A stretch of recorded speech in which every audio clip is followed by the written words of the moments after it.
Story 1. As a child, I genuinely believed that if I dug deep enough in the backyard, I could reach the other side of the world. I spent hours with a shovel, convinced I would end up in another country. Reality hit when I barely got past the dirt. Story 2. I grew up very close to the ocean, and on nice evenings we would take walks on the beach. My mother would tell us that we should listen carefully when the sun was setting over the ocean because it would sizzle. You know how when you put out a fire with water. My sister and I went out of our way to pretend to hear that. Story 3. I used to believe that when your luggage went on a conveyor belt at the airport, your luggage would go all the way to your destination on that conveyor belt. Story 4. When I was about 7 or 8 years old, I was convinced I could see a small outline of the Statue of Liberty from our garden. In reality, it was a big networking antenna. We're living in Germany. Laugh out loud. Story 5. When I was a child, I asked my grandfather why he was bald. He told me that he went to a zoo and a giraffe licked the hair off the top of his head. I never questioned this throughout my childhood. When I was about 19, I was out with my friends and we were talking about going bald. I said, "My grandfather went bald because a giraffe licked his hair off," and instantly realized how ridiculous it was once I said it out loud. Story 6. I thought Santa Claus and God were the same person. My dad also convinced me that Michael and Janet Jackson were the same person. The 1980s were a wild ride. Story 7. That there was a monster in my attic. He loved us and protected us in our house while we slept. His name was Fred, and he survived by eating feral cats in the neighborhood. My dad told me this story. Story 8. I believed that my mother was the tooth fairy. No, not the truth about everyone's mom being the tooth fairy and leaving them money. I thought that she was the tooth fairy. I thought that I was the tooth fairy's daughter. Story 9. That quicksand was going to be something I would have to deal with as an adult. I was scared of not being able to get out of it. To this day, I've never seen it. I'm in my mid-30s now. Story 10. I'm an animal lover, and when I was little, my dad would discourage me from approaching wild animals by telling me that they would give me rabies. If I got it, I would have to get shots in my stomach. My aunt was having fertility treatments one year, and I saw my uncle give her shots in her stomach. For years after, her being an animal lover like me, I thought that was her being treated for rabies. Story 11. I thought suicide was suicide, like you gave up and moved into the sewers. I tell anyone who would listen how the Ninja Turtles committed suicide. Story 12. That when there was a thunderstorm, it was the sun and the rain fighting. Whoever won would decide what the weather the next day would be. When you ate something, it went all the way down to your feet. That queen bees wore a crown. That the stain on the kitchen wall was watching me. Story 13. Being an adult is easy. I thought money just came to you and houses would fall in line. Cars would be ready. Food always available. I thought being an adult would be easy. Story 14. My mom is pretty absent-minded. She would always leave the turn signal on, and as a kid, I didn't know what it was called, but the sound annoyed me. So I used to tell her, "Mom, turn the tink-twinker off." I never remember her laughing at me or anything, just like, "Oh, okay, you're right," and turning it off. So one day, at about 11 or 12 years old, I'm in my friend's car. I tell them the tink-twinker is still on. They are confused, I'm confused, then I start to get laughed at. I honestly believed the turn signal was called tink-twinker for years. I was so embarrassed and angry that no one in my family thought to correct me. Ever. Story 15. I used to think other countries were up in the sky because planes go in the sky. You fly up to 30,000 feet, get off in Australia. Then if you want to go to a different country, board a plane and go up to 60,000. Want to return to Australia? Got to go back down like an elevator. Story 16. That having the light on in the car while you were driving was illegal and would get you pulled over. My parents told me this. My siblings and I would never turn on the interior lights while the car was moving for fear of my parents being arrested. Story 17. When I was a child, the only time we went to Dairy Queen was for ice cream. I had no idea Dairy Queen sold hamburgers until I was an adult. I had always thought Dairy Queen only sold ice cream. Story 18. that my mom was committing crime every day by drinking and driving. I told the teacher, and my mom had to come in and explain. She would bring tea with her in the car to drink. Every morning, my day would start with me thinking my mom was up to crime again and then head off to school. Story 19. I didn't quite know what credit or debit actually meant. I thought that credit meant that we had points and the store was giving us the stuff for free. I thought that debit meant that we were going into debt and we couldn't pay for it. So when the cashier would ask my mom what she was using, I would either do a little happy dance or look very sad, depending on what she said. Story 20. When I was a little kid, I watched a movie where a former criminal became a police officer. I thought this was what happened in real life. If you got caught and went to jail, they trained you to be a police officer, and then you were forced to catch other bad people or you went back to jail. Story 21. This is so weirdly specific. We had 2 dogs and the girl got pregnant. What my grandma told me was, Max put the puppies in Molly's tummy through a little hole. I had seen him humping her before, so I accepted this explanation. Then when she actually had her puppies, there were so many. I knew humans only had like 1 or 2 at a time usually, and I had never seen humans humping, so I concluded that each individual hump transferred 1 baby in. So for humans to make a baby, it was 1 thrust or 2 if you want twins. Story 22. I'm from Lisbon, Portugal, and there's a neighborhood here called Belém, which is Portuguese for Bethlehem. So for a while, I thought Jesus had been born here. Story 23. That the United States, specifically the lower 48 states, was the entire world because that's what it displayed on weather forecasts on the nightly news. To be fair, I was 5. Story 24. I believe my dad went to work every day to make money. As in, he spent his days molding the nickel and copper metals and stamping the coin faces with their pictures and denominations and printing out dollar bills. Story 25. That my parents loved me and wanted me, but they were just too busy to show it, and the television shows were more important. Turns out I was a mistake that neither wanted but felt obligated to raise. I had to raise myself at 9 years old when my dad worked nights and my mom went out partying with her friends.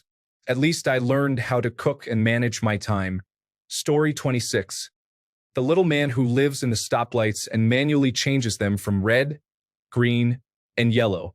I didn't continue to think that as I got older, but I honestly had no idea how they worked until I took my driving lessons and the instructor mentioned the weight sensors because they were slightly exposed at a specific stoplight we came to. Story 27. I thought that professional athletes had to have their own cameras in order to be on TV. I'm not sure how my mind thought it worked, but when I watched a baseball game and they showed the pitcher, I thought it was like the first baseman looking at him with his camera, which I imagine was perched on his head. Why you couldn't see the cameras on their heads, I have no idea. I watched a lot of sports with my dad growing up. Finally, when I was about 9, I got the courage to ask him how much those cameras cost. One very hilarious, from his point of view, conversation ensued, and he tells that story all the damn time. He's over 80 now. Story 28. I was about 5 when I swore up and down that I heard the Easter Bunny hopping around the house, and I was trying to convince my dad and older brother that there were Easter Bunny tracks in the front yard. I couldn't understand why they were trying to hold back from laughing. Story 29. I thought if I was a really good mom to my stuffed animal wolf, God would see me and he would take extra special care of a real wolf in a cold place. I always had a blanket around him and would pretend to feed him daily. I would daydream of the real wolf I was helping. Story 30. I thought when you got raped it meant they peeled your skin. Like a carrot or potato, but with a knife. I don't know, haha, crazy kid brain, but I definitely didn't want to get raped. Story 31. My cousins tricked me into thinking that they could teleport to the store from the closet. They'd hide chocolate bars and candy, go in, shut the door, and come out with candy and trick me. Haha. Story 32. There was a real estate agent near where I grew up named Childs. All over the area, I would see Childs for sale signs in front of houses. You can imagine what I thought was happening. Story 33. My much older sisters convinced me that every time you exhaled, you blew out brain cells. They pointed out that you shed skin, grow it back, you bleed, you make more, etc. So naturally, you have to get rid of dead or excess brain cells by exhaling. That stopped when they found me continually holding my breath to keep from losing my brain to the point I was almost passing out. Laughing out loud. Story 34. When mom would mop the floor, she told me that the mop water was very poisonous, so I wouldn't walk through her freshly mopped floor and leave footprints. I believed it until I was about 26. I'd mop, and if the mop water touched me, I'd wash the area before it could absorb into my skin. Story 35. My dad had me believing that if I got a college degree, I would be able to get a good job, buy a house, support a family, and have some extra spending money. So ridiculous. Story 36. That every person in Alaska lived in an igloo. Hawaiians dress like hula dancers and live in huts. Everyone in Japan is a ninja. Basically, everyone lives and dresses like it's a small world. Wearing a cape will let me fly like Superman. Story 37. My dad died when I was less than 2 years old. Maybe because we were too young, my mom knew we wouldn't be able to grasp the concept of death. So, from toddler to school age, every time an airplane passed by, my younger sister and I would wave at the airplane, shouting, "Bye, Daddy." Story 38. I thought when there is a movie where someone is young, then old, it's the same person. They just wait for them to get older to finish it. I also thought if you passed away in the movie, you did in real life. Never understood why anyone would want to be an actor. Story 39. That daylight saving time was us literally controlling when the sun came up and went down. That it wasn't a natural phenomenon and simply us controlling it with clocks. Story 40. That only hardcore alcoholics drank whiskey or wine. I thought alcohol was like levels. Beer was fine, low-level stuff. Even if you drank a lot of it, you weren't an alcoholic. Vodka, gin, and rum were okay, but a slippery slope because if you drank too much, you would start to crave whiskey, and that was the end of the road. Wine was its own thing. I had a couple of aunts who were hardcore winos. They never drank anything else, and no one else in my family drank wine. Story 41. My uncle told me that the factories we have out here with white smoke or condensation coming out of smokestacks are cloud makers, and that's how we get clouds. He told me that most of my life.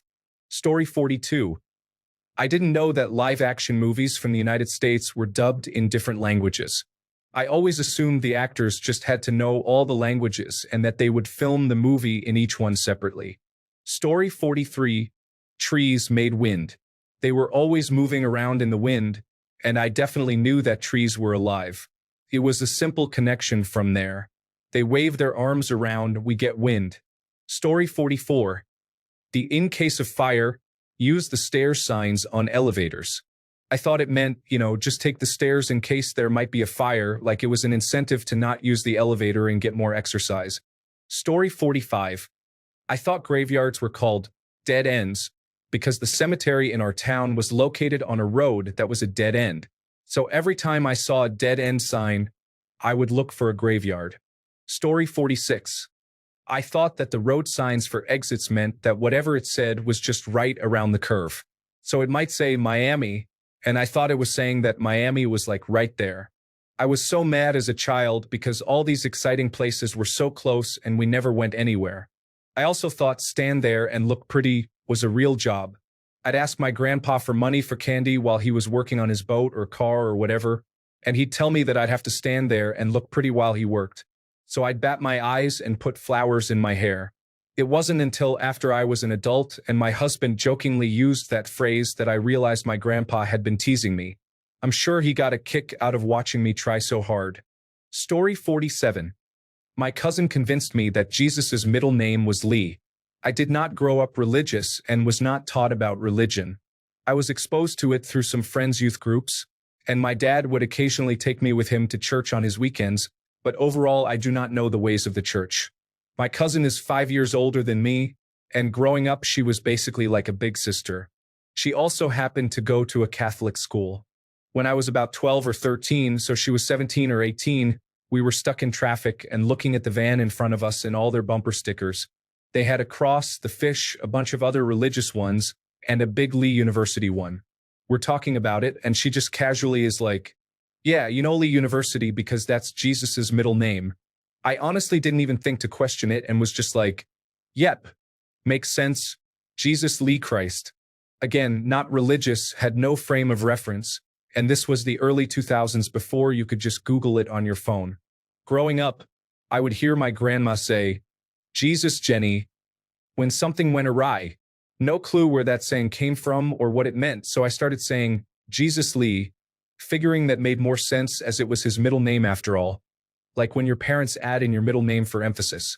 Years go by and no one ever says anything about it until one day one of my friends is just like, what is Jesus Lee?